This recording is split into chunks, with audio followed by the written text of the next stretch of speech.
इस वीडियो में दोस्तों बात करेंगे इजी ट्रिप प्लानर्स के बारे में, जिसने कि 10 बजे के बाद अपने Q2 के नंबर्स अनाउंस कर दिए। मार्केट एस्टिमेट डेटा अवेलेबल नहीं है और ये वीडियो सिर्फ एजुकेशनल पर्पज़ के लिए। तो कंपनी ने रिजल्ट्स के अलावा अंदर कोई भी अनाउंसमेंट नहीं करी है।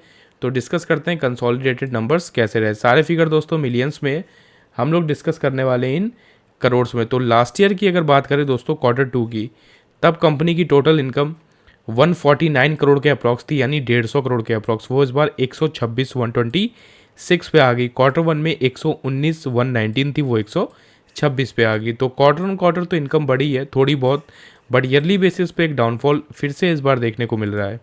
देन बात करते हैं एक्सपेंसेस की, जो कि 112 करोड़ से 120, 117 से 120 करोड़। तो इस बार के जो कंपनी के दोस्तों खर्चे हैं वो क्वार्टर प्लस ईयरली दोनों ही जगह अगर आप देखेंगे तो ज़्यादा रहे, क्योंकि इस बार employ benefit as compare to the last year थोड़ा सा ज़्यादा है।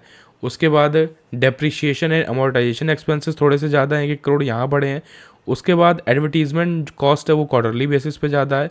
उसके बाद अगर आप देखेंगे तो आपको ईयरली बेसिस पे अदर एक्सपेंसेस भी ज़्यादा देखने को मिलेंगे। इसकी वजह से ही ओवरऑल जो एक्सपेंस रहे इस बार ज़्यादा रहे। और इस बार दोस्तों एज एन एक्सेप्शनल आइटम भी एक 50 करोड़ रुपीज़ की एडजस्टमेंट करी गई है, जिसकी वजह से कंपनी को लॉस हुआ है यहाँ पे।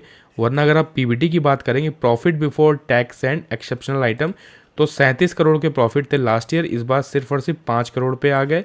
और Q1 में 1 करोड़ के प्रॉफिट थे, वो 5 पे आ गए। तो क्वार्टर ऑन क्वार्टर तो काफ़ी अच्छे नंबर्स थे, बट ईयरली बेसिस पे आपको डाउनफॉल देखने को मिलेगा। बट उसके बाद जब 50 करोड़ का एक फंड ऐड किया गया एज एन एक्सेप्शनल आइटम, उसके बाद कंपनी को 45 करोड़ के लॉसेज हुए बिफोर टैक्स। देन टैक्सेस की एडजस्टमेंट होती है सारी।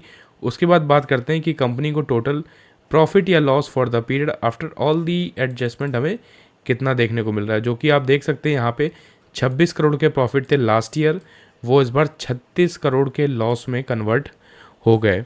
और Q1 में कंपनी को 40 लाख रुपीज़ का प्रॉफिट था, यानी कि 40 लाख रुपए का। इस बार 36 करोड़ का कंपनी को लॉस हुआ है ड्यू टू एक्सेप्शनल आइटम। वरना अगर आप एक्सेप्शनल आइटम ऐड किए बिना बात करेंगे तो उसके नीचे यहाँ पे मेंशन है चीज़ है net profit after tax but before adjustment of exceptional item. तो 26 करोड़ से 4 करोड़ और 40 लाख से 4 करोड़। तो Q1Q तो काफ़ी अच्छे नंबर्स थे, बट ईयरली बेसिस पे डाउनफॉल देखने को मिल रहा है। सेम रिफ्लेक्शन देखने को मिलेगा आपको ईपीएस में, जो कि नेगेटिव में हो चुका है 7 पैसे से नेगेटिव का 9 पैसा, क्योंकि इस बार एक्सेप्शनल आइटम में एडिशन हुई और Q1 में 0 हमें देखने को मिला था। तो ओवरऑल दोस्तों ड्यू टू एक्सेप्शनल आइटम इस बार कंपनी को काफ़ी तगड़ा लॉस हुआ है। तो बिल्कुल मार्केट का फिर से एक नेगेटिव रिएक्शन आपको देखने को मिलेगा और शेयर प्राइस में अच्छी खासी गिरावट भी हो सकती है।